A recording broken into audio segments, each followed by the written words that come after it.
Welcome back to the Aubergine Chef. Today we're going to be doing a pretty simple recipe. We're just going to make plain shortbread. Now this is different from the 1, 2, 3 dough because this has a lot more butter in it and also has yolks in it, which the 1, 2, 3 dough does not have. Now the 1, 2, 3 dough has a cookie decorating section, which is pretty popular. A lot of people like it. It's a little bit more slow paced because it was one of my earlier videos, but you do have a lot of good cookie decorating ideas that I'm not going to go over in this video.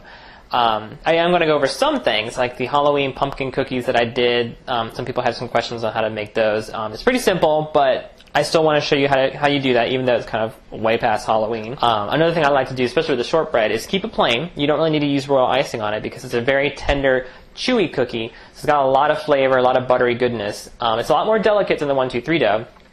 But you could just put a nice dusting of powdered sugar on top. You can also use a piping tip like we did for the clay ornaments episode for the holiday gift giving guide and poke a hole in the top of it, and you can make tea bags like the ones I have on my Pinterest page for style. I mean, those were a different recipe, but same kind of concept. You can poke a hole and make a little tea bag thing and flavor it. Again, this is a master recipe, so you can flavor it with using anything that's edible, spices, herbs, ground teas, stuff like that. So you can do that. You can make like a tea flavored shortbread cookie or a lavender cookie or even a thyme lemon cookie. Just, feel free to add in all kinds of spices. It's a very plain cookie ready for your customizations.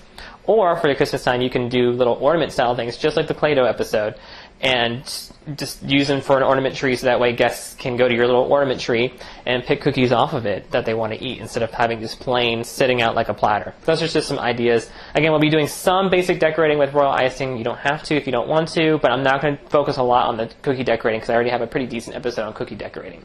So for this recipe, now it's in grams, but I also converted it over to ounces. The original recipe that I got way back when I worked at a bakery was in grams. So I usually go by grams when I do this recipe just to stay consistent because that's how they designed the recipe. On the mixer, I have 648 grams of room temperature unsalted butter, which equals out to be 1 pound, 6 7/8 ounces. I usually just do 1 pound, 7 ounces because it's easier.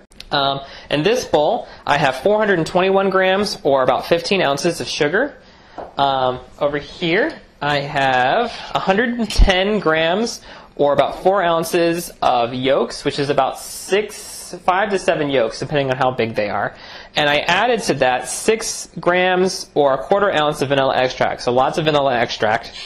Over here, we have 810 grams or 1 pound, 12 ounces of bread flour. And you want to use bread flour in this recipe because that's what gives it its nice chewiness. If you've ever wanted to make your chocolate chip cookies or any other recipe a little bit chewier, try using bread flour instead of regular all-purpose or pastry flour because the extra proteins should give it that nice chewiness. With the salt, you need 4 grams of salt or 1/8 of an ounce of salt, and you can add that to your sugar or to your flour, which either way. I like to add it to my sugar so it gets a little bit more blended in. Okay, so the first thing you need to do for your recipe is you need to cream your butter alone for 5 minutes on about medium speed. That makes sure that all the butter is the same consistency, that it's nice and soft and pliable. Then you want to add your granulated sugar and salt if you combine those together into that, and then you want to go ahead and mix that for an additional 2 minutes. Alright, so once your butter has been scraped out, or once your sugar has been mixed in, and then you scraped on the side of your bowl, you can go ahead and add in your vanilla yolk mixture. Go ahead and turn it on to low speed. Just go ahead and slowly add that in. Okay, just go ahead and increase the speed to medium to make sure it gets mixed in nice and good. Okay, now you want to add in all of your bread flour, and you just want to mix this on low speed until it gets moistened. And then kick it up a little bit faster to make sure everything gets mixed in and blended really well. Go ahead and just stir along the sides and along the bottom, scrape around. Check if there's any unmixed butter or flour or anything like that. It's a very stiff dough, so your hands are going to probably get tired. But you want to make sure everything's nice and mixed in, and it should be. And it's pretty much ready to use. It's a little bit too soft to roll out right now. So what we're going to do is we're going to put it into separate dough batches, I guess is the way of putting it. So that way it's a little bit easier to manage when we are ready to roll it out. 2 to 4 pieces is fine. You want to roll them into a somewhat disc-like shape. You don't want it to just be a ball. You want it to basically you want your dough to start out the way you want it to roll it out. So you don't want to start with a ball because then you have to sit there and flatten it out before you roll it out. So shape it into a disc and it's ready to roll out sooner. It doesn't have to be in the refrigerator for very long, 15 to 30 minutes, just until it's nice and sturdy. Now, just like in the 1, 2, 3 dough cookie decorating episode, I'm going to go ahead and make stained glass window cookies for some of the cookies anyway. And that's just because it creates a really cool effect. It's really easy to do, and a lot of people are really wowed by it. So, my last episode, the cookie decorating episode, a lot of people, especially international people, had a lot of questions about what kind of candy I use. This is the kind of candy I use. It's Jolly Ranchers hard candy. And, I mean, this is how it comes out. And it's just a very hard rock candy. Now, I like using it instead of rock candy, just because cheap rock candy doesn't have really good flavor. And you can use regular sugar. It just will probably caramelize. These candies have been made with corn syrup and other, sugar additive substitutes, whatever you want to call them. So they don't brown as quickly, unless, the purple does, because that's just the food coloring is getting brown. But they'll maintain their color and their consistency. So it won't burn and it won't caramelize or anything like that. So that's why we use the candy instead of just straight sugar. Then what you want to do is just unwrap it, put it in a bag, and I like to take a meat tenderizer because I never have any meat to tenderize, and I just crush my candy just like that. And then I put it into separate bowls when I want to use it. It does kind of like absorb the liquid in the air, so you kind of need to mix it up a little bit with a fork or something like that before you use it, but otherwise it's ready to use. Okay, so after your dough has cooled off, you want to roll it out using some bread flour. If you don't have bread flour, you can use all-purpose flour if you ran out of bread flour or whatever. Now this dough does spread when it's baked a little bit more than the 1, 2, 3 dough, and the 1, 2, 3 dough doesn't really spread much at all, but it does retain its shape pretty well, so you can use it for cutouts, of course. And afterwards, again, it's very forgiving. You can just knead it together with the flour on the table, and then put it back in the refrigerator. And you can keep doing this over and over and over again. I haven't had any problems with this cookie dough. I would use it until just basically almost all gone. Okay, and then for the cookies, which you can do, so you can put the stained window glass effect into the cookie. Just take another smaller cookie cutter the same shape, or whatever. You don't have to use the same shape. And just cut a hole right in the middle of it. For the pumpkins, I use a triangle cutter, but you can, of course, use your knife.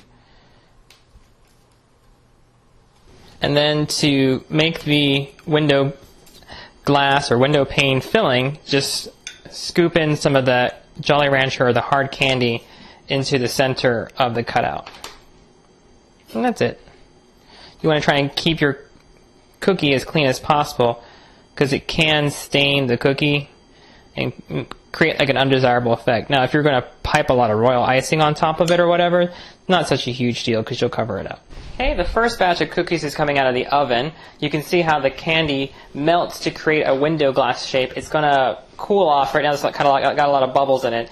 One thing I forgot to mention is you want to roll this dough out fairly thick, about 1/4 of an inch, because it keeps that nice tenderness. You want to kind of underbake it a little bit too. Some of these got a little bit overbaked because there's smaller ones on our bigger sheet pan, but I just wanted to see how they would all mix together when I finally did do that.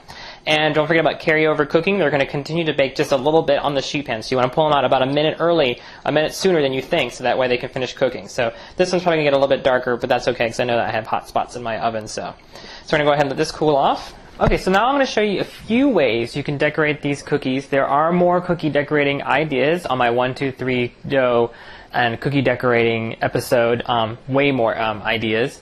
But right now what we're going to do is mostly focus on royal icing decorating, if not completely on royal icing decorating.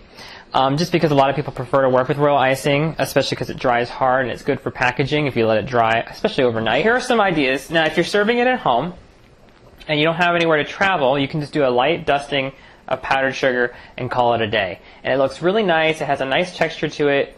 The thing is, you can't stack them, obviously, because you're gonna get the whatever on top of it. It's gonna press into it and ruin the texture. It's very susceptible to fingerprints and stuff like that. So they look nice for a little while, but they'll get messed up eventually. But again, it's very easy to do. I'm going to leave these two plain, the one that I'm going to give to the Red Cross. I thought about piping a little red plus sign or cross in the middle for the Red Cross, but I tested it on a few cookies, and I just didn't like how it came out. And I think it looks really nice, really elegant, just plain. Same thing with the Christmas tree. Now, the Christmas tree, there are a lot more options for decorating it. but with the candy in the middle, it just looks really nice, and so I'm going to leave one of them just like that. To make the royal icing, a pretty standard batch is 1 pound, 13 ounces of powdered sugar, 3 grams of cream or tartar, and about 5 ounces of egg whites. And I like to use the carton egg whites because they're already pasteurized, especially since this recipe is not cooked. There is risk of salmonella, and I do have to say that. But if you don't have an issue with it, if you're serving at your household, feel free to use raw egg whites. That's up to you.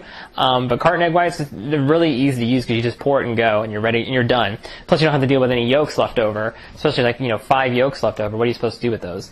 And you don't need to use cream and tartar if you don't have it or don't have access to it. I don't think there's anything that you can really substitute for it. Cream and tartar makes your royal icing whiter. It makes it a little bit more fluid. It is an acid, so maybe adding like a drop of vinegar or a drop of lemon juice might help, but I can't say for sure because I've always used cream and tartar, so I don't know how else to substitute it. So it's probably perfectly fine to just leave it out. After you blend it together with the paddle attachment, you do want to cover it up with a damp paper towel, even a plastic wrap on top of the damp paper towel, because you really don't want the royal icing to dry out, because once it dries out, it is pretty much done. It's pretty much a done deal. Same thing with your piping tips. I don't know if you can see this, but these 2 bags already have piping tips in them, and I have a little piece of parchment paper or paper towel dampened to keep the tips from drying out, because that's really frustrating if your tip dries out and this is all fluid. Alright, as I stated earlier, I'm going to show you how to do a few other of the Halloween cookies that I did before that I posted on Facebook that some of you have been asking about how to do or kind of curious about. So it's going to be kind of like a Nightmare Before Christmas kind of thing going on over here. But the first thing you want to do for any of your cookies when you're doing royal icing is you want to pipe your border. Your border icing is a little bit thicker, a little bit stiffer, so it's not as runny, but you will need to add egg white later on to make your royal icing flood consistency. So the first thing you need to do for some of your cookies, depending on which cookies you're using, you want to pipe your border. I'm going to use white, a Wilton 3-tip.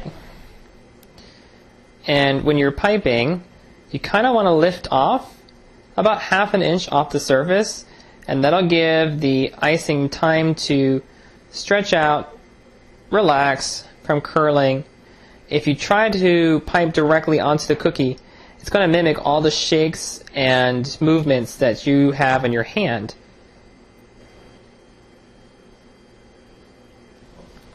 And that's pretty much it for piping a border. Now you can start flooding almost immediately. You don't have to wait until it's completely dry. It's a good idea though, and the thing is when you do cookies, you usually do the same activity over and over again. So for example, you pipe the border on all the cookies. So when you go back to the first cookie, it'll already be dry. Alright, so you want to thin out your royal icing. Hopefully this is good. I can't zoom in and zoom out from where I'm sitting. But you want to thin it out so it's nice and runny. And that'll be your flood icing. So to flood a cookie that you already have with the border piped onto it, you could do this with a piping bag for the more intricate designs like the jack-o'-lantern, or for like the ones with just wide open spaces, you can just pour a little bit into the middle. And then if your icing is runny enough, you could tilt it around, or you could push it around with toothpicks or with spoons. Okay, and once your cookie is flooded, you're just going to set it aside to dry, and you want it to dry pretty much completely this time around because you want to pipe on top of it. Now here's the Christmas tree with the candy center that I'm going to decorate. Notice that the inside of the Christmas tree is piped or has a border the same color that I'm going to flood it with, so that way you can't see where the distinction is. So that way it gets a little bit, I'll give you a little bit more options on what you can do. And I'm just going to show you real quick. I'm using the flooding icing in a piping bag. It's still pipeable, but it's going to spread out just a little bit, and then I go over it either with the tip of the piping bag, depending on how narrow the surface is, or with a toothpick. It's a little bit easier if you kind of just outline it first and then go back and flood it the rest of the way, but it's up to you however you want to do it. You can see that you can still see the distinction between the inside line and the flooding, and you're probably going to see that even after it dries, but try to move this into the center of the picture for you. But at least it's not as obvious, especially when you're looking from far away. So that way, if you're looking for that effect, it's still possible. Alright, so to do the spiderweb Halloween pumpkin, take some royal icing that's been that's the flood consistency that's been dyed black, and flood the cookie. Alright, you also want to pipe the stem. Now mine's a little bit runny. I forgot to pipe it when the black icing was thicker, so hopefully it won't run off the cookie, if I can keep it that way. I like the stem to have a little bit of texture. That's why I like to pipe it with the thicker icing. But as long as it doesn't run off of the cookie, it's fine. Now take white icing, the same flooding consistency. It's very important that they're the same consistency as the black icing that you use to flood the cookie. Now there's two ways you can go about doing this. You can pipe concentric circles, but I like to do a spiral. The only major difference is how it looks like when it's in the middle. But other than that, there isn't really a huge difference, because as you move out with the spiral, it starts to basically turn into concentric circles because it doesn't hold up very well. You'll see what I mean. But concentric circles are when you go circle, and then outside the circle, another circle, and then another circle. But for the spiral, what we're going to do is we're going to start in the corner, so that way our pumpkin has a little bit more character. And your cookie is still wet, by the way.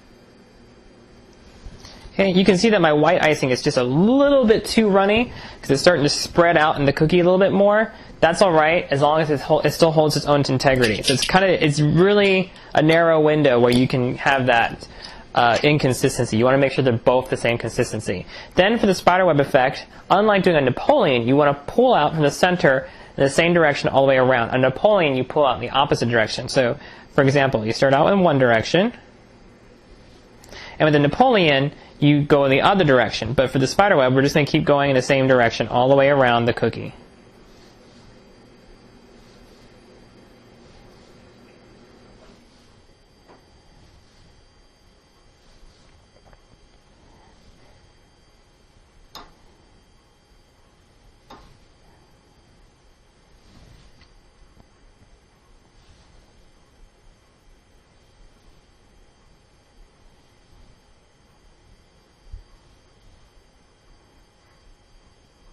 And you just want to make sure that you clean in between each time. That's on my finger, but you don't want to like introduce black into the white as much as you can, or try to keep this as separated as you can.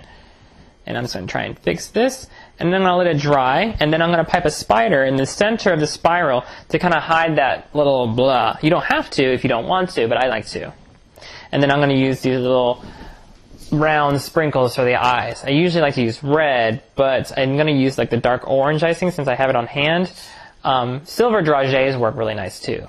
Okay, and like I said, to finish off the black and white spiderweb cookie, now that it's dry, I'm going to pipe a spider on top of the center spiral.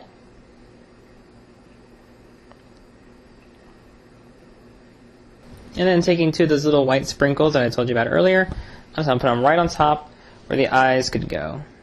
Of course, you know, if you were making this scientifically accurate, you'd need a lot more eyes. Alright, so to finish off some of your cookies, you can do some scroll work. Now, I do a lot of scroll work in my 1, 2, 3 cookie dough episode, but we're also going to do it here. Now, to start off with this pumpkin, I'm going to pipe the stem first with the stiffer green icing, unlike the black icing that I used. And it'll have a little bit more texture. And then using the same color as the outside line, although it's up to you, whatever you want to do, of course, I like to do the scroll work. And then to start with this particular kind of scroll work, what you like to do, or what you need to do, is do a filigree or a curlicue in one direction. I'm using a Wilton 3-tip, but a Wilton 2-tip would work really well too. I'm going to be using a Wilton 2-tip for the smaller cookies like the Christmas trees. Then, to continue with the pattern, go in the opposite direction.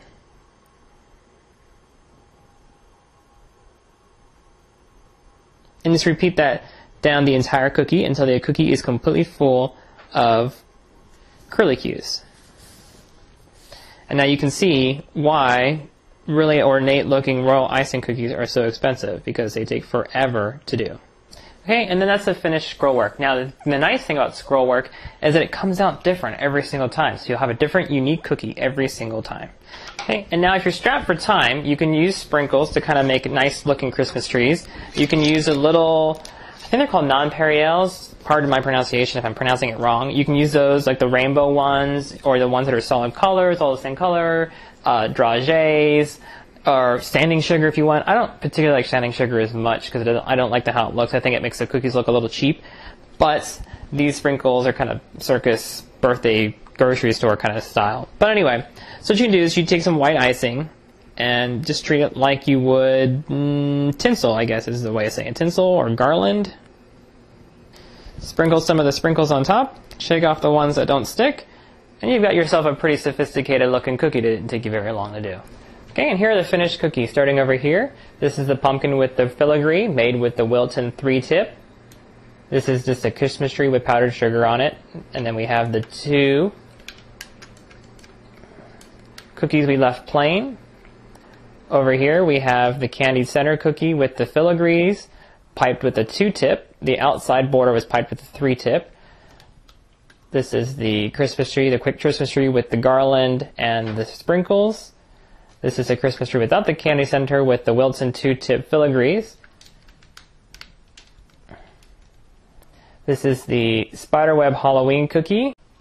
And finally the jack-o'-lantern with the candy center. I think I forgot to mention that I used green, the apple Jolly Rancher candy. Kind of looks yellowish. If you could find yellow, that works. I wouldn't use purple because purple, when you bake it, comes out brown. So it doesn't look very nice at all. Alright, so that's how you make this really tasty buttery shortbread cookie along with a few ideas for cookie decorating for Halloween and fall, and then some Christmas trees for Christmas. Not a whole lot of ideas, but if you do go on Pinterest or internet or Google it or anything like that, you probably can find tons and tons and tons of ideas for cookie decorating ideas.